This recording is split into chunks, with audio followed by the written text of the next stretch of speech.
Mesdames et messieurs, Congolaises et Congolais, mes très chers compatriotes, il vous souviendra que le 24 janvier 2019, nous célébrions avec enthousiasme la première alternance politique au sommet de l'État. Bien qu'ayant suscité autant d'espoir, cette passation pacifique du pouvoir a malheureusement engendré une caste de carnassiers politiques et économiques, essentiellement issus d'une clique tribale constituée d'anciens repris de justice, sans cursus scolaire ni professionnel. Comme conséquence, M. Félix Tshisekedi Tshilombo a réduit la nation à son clan en institutionnalisant le tribalisme. Il a marché sur la cohésion nationale en divisant les Congolais. Il détourne et dilapide les ressources de la République. Il déchire la Constitution et crache sur toutes les lois jusqu'à violer intentionnellement son propre serment. M. Tshilombo est un traître face à la nation et il est passible d'une haute trahison.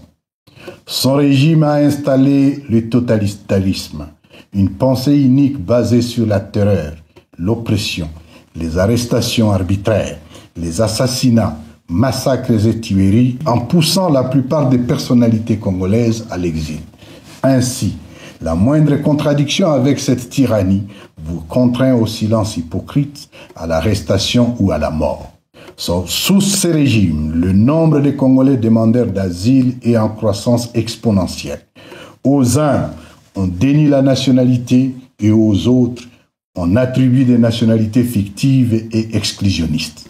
M. Tshilombo a instauré un système de la rue basé sur les injures, le mensonge, le parjure, les discours de haine, le populisme, les fausses promesses et autres frivolités. Son régime est caractérisé par des détournements et l'enrichissement sans cause. Des milliards de francs congolais sont volés à longueur de journée à travers des surfacturations et des projets fantaisistes dont les décaissements ne respectent aucune procédure légale. Les secteurs juteux de l'économie nationale sont accaparés par Tshilombo et son clan. Certaines provinces bien identifiées sont devenues des vaches à lait de la famille régnante. L'instauration de l'état de siège et sa prorogation continue depuis 3 ans participent de cette logique de prédation. Dans les domaines de la sécurité et de la défense, cette bande d'incompétents corrompus a désacralisé toutes les fonctions régaliennes de l'État. L'armée, la police nationale et l'administration publique sont clochardisées et la justice aux ordres.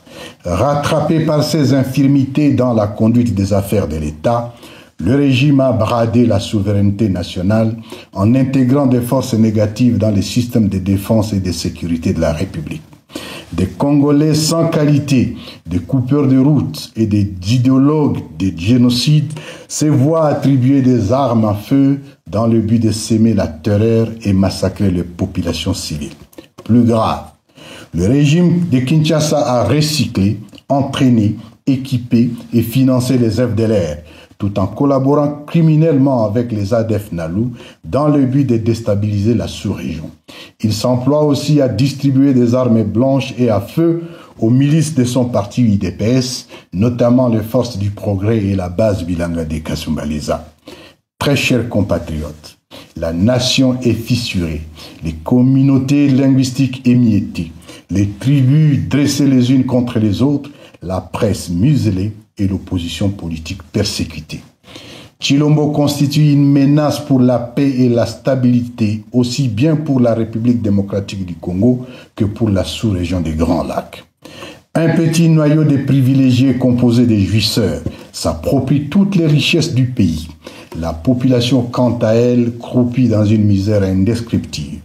Pauvreté endémique, famine généralisée, insalubrité chronique et des embouteillages monstrueux, plus particulièrement à Kinshasa. Le pays n'est pas gouverné.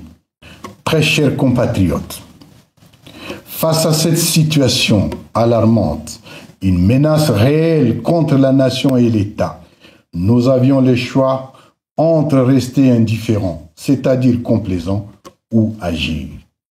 Nous avons opté pour l'action. nous basons sur l'article 64, alinéa 1er de la Constitution de la République démocratique du Congo, nous avons décidé de prendre notre destin en main, en œuvrant ensemble pour la mise en place d'une dynamique structurée en vue de la refondation de l'État et la résolution des causes profondes du conflit récurrent pour le retour d'une paix durable. Avec nos camarades du mouvement du 23 mars, M23, des mouvements politico-militaires, des plateformes de la société civile et de la diaspora, nous avons pris l'option de mutualiser nos efforts dans une dynamique salvatrice dénommée Alliance Fleuve Congo AFC, dont nous commémorons la première année de lutte révolutionnaire en ces jours.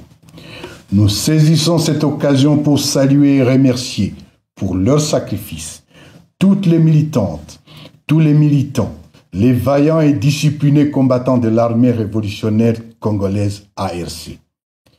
Mes très chers compatriotes, l'objectif de l'Alliance Fleuve Congo est de refonder l'État, recréer la cohésion nationale, restaurer le vivre ensemble, rencontrer les causes profondes des crises sécuritaires répétitives, surtout dans la partie orientale du pays. Dans cette perspective, nous sommes résolus à enlacer le développement dans un pays réconcilié avec lui-même, en paix avec ses voisins, la sous-région et l'humanité tout entière. Nous sommes en marche pour la libération totale de notre peuple. Libérer le cœur brisé par 6 années de chaos politique, 6 années de brimades, de stigmatisation, de tueries barbares, d'arrestations, d'exil forcé, de jugements et de condamnations arbitraires et de colonisation par une meute de prédateurs politiques. L'Alliance Fleuve Congo arrive pour rendre justice. Justice pour les 1641 prisonniers massacrés au centre pénitentiaire et de rééducation de Kinshasa CPR Makala dans la nuit du 1er au 2 septembre 2024. Justice pour les 242 femmes violées au même endroit la même nuit.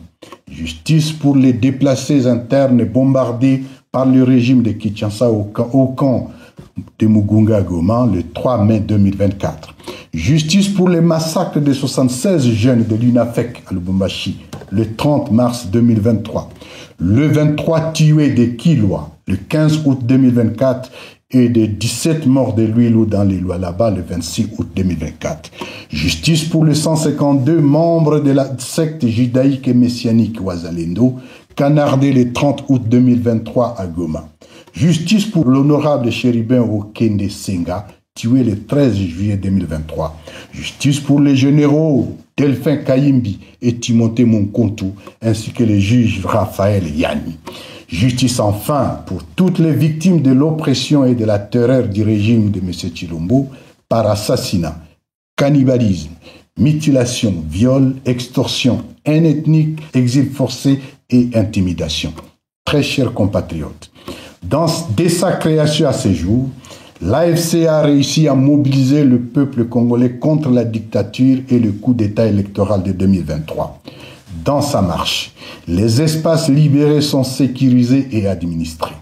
C'est ici où vivent en harmonie des communautés multiples à l'abri de toutes sortes de tracasseries. Ceci a permis notamment en temps record le retour des déplacés internes qui servaient jadis de bouclier humain à la coalition gouvernementale à Goma particulièrement. À vous tous, nos frères et sœurs déplacés encore retenus dans le cas des Kanyaruchinya, Mugunga et Lac-Vert et ailleurs, revenez à la maison. Car dans sa logique mensongère de stigmatisation, M. Tshilombo vous considère irresponsablement comme des étrangers, tout simplement parce que la majorité d'entre vous, dans nos territoires de Nyiragongo, Masisi et Rutshuru, partagent une même langue maternelle, le Kinyarwanda. Très chers compatriotes, aujourd'hui, en traversant les principales artères routières de Rutshuru qui recoupent le parc national de Virunga, on ne peut s'empêcher d'admirer les familles entières d'hippopotames, d'antilopes, de singes, de rhinocéros et autres espèces qui jouissent tranquillement de la flore émergente. Comme par le passé, des bêtes sauvages bloquent parfois le passage des véhicules pour vous forcer à constater et admirer leur beauté. Il y a plus d'une décennie que ce spectacle s'est fait rare à la suite de l'invasion du parc par les FDLR et les FARDC, transformés en braconniers faute de prise en charge par le régime en place. Les espaces rendus désertiques par les FDLR, suite à la coupe de bois servant à la fabrication de la braise, se reconstituent progressivement. On peut désormais y observer le retour de l'écosystème et une verdure agréable des espaces qui redorent la beauté de notre patrimoine mondial. Pour ce, nous continuons à sensibiliser notre population à respecter les limites du parc. À cet effet, nous y avons interdit toute activité de coupe de bois et de ramassage de bois morts. Nous sensibilisons nos populations et travaillons sur des solutions alternatives pour le bien de nous tous. C'est ce havre de paix que nous voulons reproduire sur l'ensemble du territoire national. Très chers compatriotes, permettez-nous de saluer l'héroïsme des milliers de jeunes venant de toutes les provinces qui s'engagent dans la formation militaire pour servir dans l'armée révolutionnaire congolaise ARC, noyau de base pour la constitution de nos prochaines forces de défense et de sécurité. Au plan politique, des milliers de cadres, dont un grand nombre de femmes, ont été formés et outillés. Ils sont prêts à montrer l'exemple du changement à tous les niveaux. Des milliers de citoyens sont mobilisés dans toutes les 26 provinces de la République et les adhésions sont de plus en plus débordantes. Nous sommes conscients que les attentes sont énormes dans la partie encore sous dictature. Pendant ces temps, tous nos outils de gestion ont été affinés et nos structures se consolident de fil en aiguille. Nous pouvons vous assurer que dès l'entame de cette deuxième année, la révolution sera beaucoup plus rapide, éclair, fulgurante et salutaire. Dans les prochaines semaines, nous vous présenterons solennellement notre offre politique pour la nouvelle République démocratique du Congo.